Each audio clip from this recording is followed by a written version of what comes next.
هالحلا مليان بركة وكان ينعمل بس تعبيراً عن الحب. هيك ستي كانت تقولي صينية الحلبة الفلسطينية بس من غير ريحة، ما تخيلتها لهالدرجة زاكية. بدنا حلبة منحمصها، بعدين مننقعها بمي فاترة ليلة كاملة، تاني يوم منصفيها ومنغليها مع شو يا ترى لنتخلص من ريحتها؟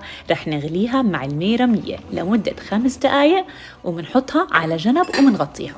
هلأ رح نستعمل سميد خشن من الريحان، وبدنا كوب طحين مننخله بالأول، حليب باودر، خميرة، وبدنا سكر لتتفاعل معها، سمسم محمص، بيكنج باودر، ينسون مطحون، شومر، حبة البركة، ومنضيف زيت الزيتون، وممكن نضيف نص زيت ونص سمنة.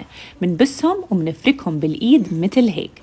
الحلبة منصفيها ومنشيل الميرمية ومنضيفها ومناخد كوب ربع من ميتها ومنعجن، وبصينية مدهونة بالطحينية من كل الجهات وبالأطراف. بنفرد بالصينية بسماكة 2 سنتي مش أكتر.